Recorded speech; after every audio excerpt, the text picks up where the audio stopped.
Hello everyone.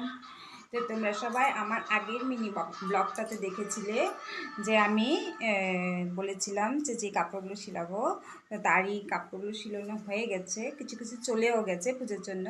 তো আজকে আমি দেখাবো যে কী ছিলিয়েছিলাম। তো এই কাপড়টা তোমরা দেখেছিলে, আমি এটা কুর্তিটা এইভাবে সিলিয়েছি। তো এটা ছিল এই রকম ডিজাইনটা, তোমরা এই ডিজাইনটা দেখতে পাচ্ছ, এইরকমই সেম হয়েছে। বলো তো সেম হয়েছে কি না? এটা এইরকমই ছিল, দুই সাইডে সেম। যার জন্য বানিয়েছিলাম এটা তার। তো তোমরা আগের ব্লগটাতে মিনি ব্লগটাতে দেখেছিলে যে আমি এই শাড়িটার কথাও বলেছিলাম। তো এই শাড়িটার ব্লাউজটাও শিলানো হয়ে গেছে। এটা হয়েছে যে সিম্পল, আমাদের শুদ্ধ পাইপিংটের ডিজাইন দিয়েছি আমি, সিম্পল ছিল, সিম্পলে হয়েছে। অ্যান্ড হাতটা 10 হাত দিয়েছি, ওনার 10 হাত পছন্দ। আর আজকাল ট্রেন্ডে চলছে 10 হাত, তো সবাই 10 হাতই পছন্দ করে। আমি অনেক সিলিয়েছি এই 10 হাত ব্লাউজ। তো বলো কিরকম হয়েছে? সিম্পল, শুধু সিম্পল ব্লাউজ হয়েছে। তো যাই হোক, এই ভিডিওগুলো ছিল আগেরই বানানো, কিন্তু আমার দিতে একটু লেট হয়ে গেছে। তোমরা যে আগে দেখেছো কুর্তিটা আমি বানিয়েছি, তারই ছোট ছোট ক্লিপ করে রেখেছিলাম। তো সেই সাথে এটাও অ্যাড করে দিয়েছি। তো দেখতে পাচ্ছি আমি কীভাবে কাপড়টা আগে কেটে নিচ্ছি। এখানে আমি নিয়েছি 50 লেন্থ, কারণ নাকি 48 থাকবে লেন্থ, শিলিয়ে 48 থাকবে। আমি কাপড়টা 4 ফোল্ডে ভাঁজ করে নিয়েছি। আর চেস্ট নিয়েছি 14, দেখতেই পাচ্ছ 14 নিয়েছি। আচ্ছা যাই হোক, এখানে আমি নিয়েছি 6 গলার জন্য, কেন নাকি গলাটা হবে না, আর্ম হোল থেকে এক্সট্রা স্লিপ লাগবে। তো তার জন্য এখানে আমি নিয়েছি 6, কেটে বার করে দেবো এটা। তো এখানে আর্ম হোলের জন্য 6 নিয়েছি। তো আমি আর্ম হোল ড্র করে নিয়েছি, আর এখানে নিচ্ছি 6। এটা কেটে বার করে দেব, আর আর্ম হোল থেকে আমার কুর্তির জন্য রেডি হয়ে যাবে।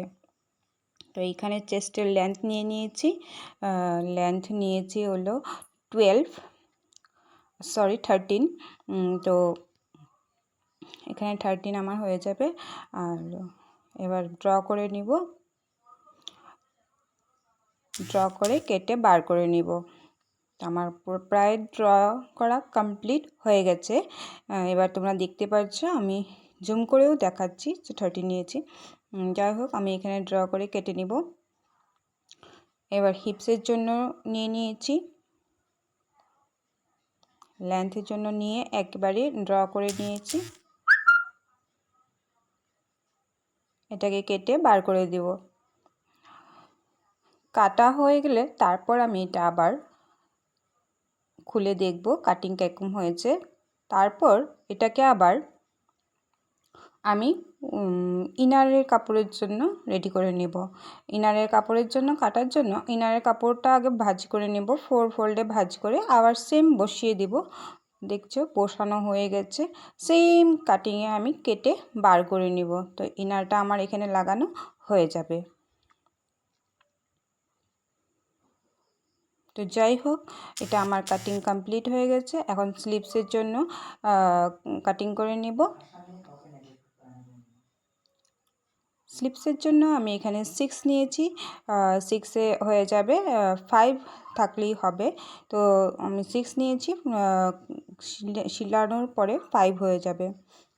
এখানে আমার কাটিং পুরোপুরি কমপ্লিট হয়ে গেছে। এবার মেশিনে শিলানোর পালা।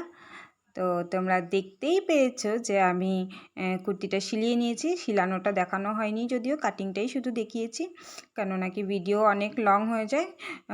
তো তার জন্য কাটিং দেখানো হয়েছে, শিলানো দেখানো হয়। তো তোমরা দেখতে পেরেছো যে আমার কুর্তিটা যে এরকম শিলানো হয়েছে।